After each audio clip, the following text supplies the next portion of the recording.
নমস্কাৰ এই মুহূৰ্তত জনাইছো অসমৰ প্ৰত্যেকগৰাকী জনসাধাৰণৰ বাবে কেইবাটা গুৰুত্বপূৰ্ণ খবৰ। আজি হৈছে 15 মে।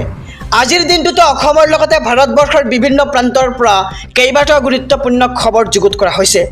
এই মুহূৰ্তত জনাইছো আজিৰ প্ৰথমটো খবৰেই ৰাজ্যবাসীৰ বাবে এটা ডাঙৰ খবৰ। লোকসভা নিৰ্বাচনৰ পাছতে বাঢ়িব মোবাইলৰ খৰচ। 50 টকাৰ পৰা 250 টকা পৰ্যন্ত বৃদ্ধি পাব পাৰে মোবাইল ৰিচাৰ্জৰ দাম। আৰু কোটি কোটি গ্ৰাহকলৈ এই খবৰটো এটা দুখৰ খবৰ, কিয়নো শীঘ্ৰেই টেলিকম কোম্পানীসমূহে মোবাইল শুল্ক বৃদ্ধি কৰাৰ সম্ভাৱনা।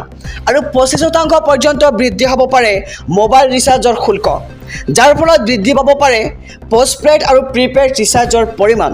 আৰু শুল্ক বৃদ্ধি হোৱাৰ পিছত এয়াৰটেল আধাৰ মূল্য হ'ব 29 টকা আৰু জিঅ'ৰ আধাৰ মূল্য হ'বগৈ 26 টকা। আৰু 25% শুল্ক বৃদ্ধি হ'লে আপুনি 200 টকাৰ ৰিচাৰ্জত অতিৰিক্ত 50 টকা ভৰিব লাগিব জৰিমনা, আৰু 500 টকাৰ ৰিচাৰ্জত আপুনি অতিৰিক্ত 125 টকা ভৰিব লাগিব। এই মুহূৰ্তত জনাইছোঁ আজিৰ দ্বিতীয় নম্বৰ খবৰটো। ৰাজনৈতিক প্ৰেক্ষাপটত এটি ডাঙৰ খবৰ। আগন্তুক 4 জুনৰ পিছত জনতাই বাই বাই দিব বিজেপিক, আৰু 150খনো আসন লাভ নকৰিব বিজেপিয়ে। বহী কলম উলিয়াই লিখি ৰাখক আপুনি এই কথা।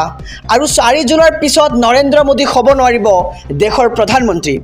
দেশৰ জনতাক গেৰেণ্টি দিলে এইবাৰ কংগ্ৰেছৰ যুৱৰাজ ৰাহুল গান্ধীয়ে। আৰু কাঁহী বাতি বজালেই দেশৰ পৰা দৰিদ্ৰতা শেষ হৈ নাযায় বুলি মন্তব্য কৰে কংগ্ৰেছৰ যুৱৰাজ ৰাহুল গান্ধী। আৰু মোবাইলৰ ফ্লাছ লাইট জ্বলালেও শেষ নহয় ভাৰতৰ দৰিদ্ৰতা। আৰু আমি নিৰ্বাচন জয়ী হোৱাৰ পিছতেই 1 লাখ টকা একাউণ্টত ভৰাই দিম বুলি মন্তব্য কৰে কংগ্ৰেছৰ যুৱৰাজে।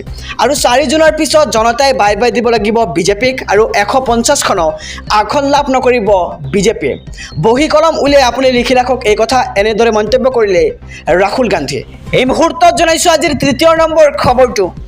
এইবাৰ বজাৰত দেখিবলৈ পোৱা গৈছে দাম বৃদ্ধিৰ জয়। হঠাৎ বৃদ্ধি খাদ্য সামগ্ৰীৰ দাম। 12 টকাৰ কণী এতিয়া 16 টকা হ'লগৈ, আৰু ব্ৰইলাৰ নাই 300 টকাৰ তলত।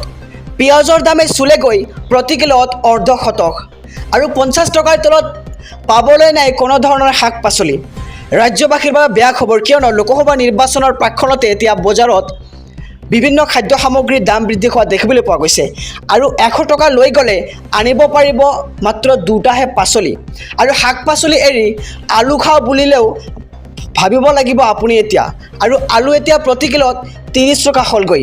আৰু মুঠৰ ওপৰত জনতাৰ মূৰত এইবাৰ পুনৰ ৰামটাগন। এইবাৰ বজাৰত দাম বৃদ্ধিৰ জুই দেখিবলৈ পোৱা গৈছে। এই মুহূৰ্তত জনাইছোঁ আজিৰ চতুৰ্থ নম্বৰ খবৰটো। উৎকট গৰমে দহিব এইবাৰ ৰাজ্যবাসীক। আগন্তুক 15 মেলৈকে ৰাজ্যত পৰিব প্ৰচণ্ড গৰম। 35 ডিগ্ৰী চেলচিয়াছৰ অধিক হ'ব এইবাৰ তাপমাত্ৰা, আৰু 3 পৰা 4 ডিগ্ৰী চেলচিয়াছ তাপমাত্ৰা বৃদ্ধিৰ সম্ভাৱনা। গুৱাহাটী মহানগৰীত আজিৰ তাপমাত্ৰা 36 ডিগ্ৰী চেলচিয়াছ, আৰু তেজপুৰ বঙাইগাঁও আদি চহৰত তাপমাত্ৰা হ'লগৈ 35 ডিগ্ৰী চেলচিয়াছ। আৰু গৰমৰ সময়ত সতৰ্কতা বজাই ৰখাৰ আহ্বান জনাইছে এতিয়া। যান বাহনৰ গৰাকীৰ বাবে ডাঙৰ খবৰ আহি পৰিছে। বিশেষ কেইটামান ফোন নম্বৰে সহায় কৰিব আপোনাক, আৰু এই নম্বৰকেইটাত ফোন কৰিলে আপোনাৰ সমস্যাৰ সমাধান হৈ যাব নিমিষতে। পৰিবহণ বিভাগৰ জনসেৱা কাৰ্যসূচীৰ জৰিয়তে লাভ কৰিব আপুনি বিশেষ সুবিধা, আৰু ঘৰৰ পৰাই সহজতে বাহনৰ নথি পত্ৰৰ কাম কৰিব পাৰিব আপুনি।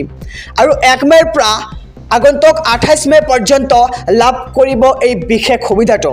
আৰু নম্বৰকেইটা মুগুল কৰা হৈছে, নম্বৰকেইটা জনাই গৈছোঁ 882227 55738, আৰু এটা নম্বৰ 80113 33013, আৰু 3টা নম্বৰ মুকলি কৰা হৈছে। আপোনালোকে চাব পাৰিছে স্ক্ৰীণত। নম্বৰকেইটা লিখি ল'ব অথবা স্ক্ৰীণশ্বট লৈ ল'ব। নম্বৰকেইটা জনাইছোঁ 91272 06803, লগতে 9577992153 নম্বৰত আপুনি ফোন কৰি এই সুবিধা আপুনি লাভ কৰিব পাৰে। লগতে এই নম্বৰকেইটাত ফোন কৰিলে লাভ কৰিব সমস্যা সমাধানৰ পথ। আৰু পুৱা 10 বজাৰ পৰা আবেলি 5 বজালৈ কৰিব পাৰিব আপুনি ফোন। আৰু বিশেষভাৱে সক্ষম বয়োজ্যেষ্ঠ নাগৰিকৰ বাবে এই বিশেষ সুবিধা এতিয়া প্ৰদান কৰা হৈছে। আৰু ইঞ্চুৰেঞ্চ, প্ৰদূষণ পাৰ্মিট, ফিটনেছ আদি ঘৰৰ পৰা আপুনি বনাব পাৰিব।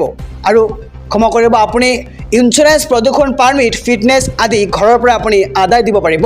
আৰু ঘৰত গৈ পৰিবহণ বিভাগৰ বিষয়া কৰ্মচাৰীয়ে কৰি দিব আপোনাৰ সকলো কাম কাজ, আৰু প্ৰতিগৰাকী বাহনৰ গৰাকীয়ে লাভ কৰিব এই বিশেষ সুবিধাটো।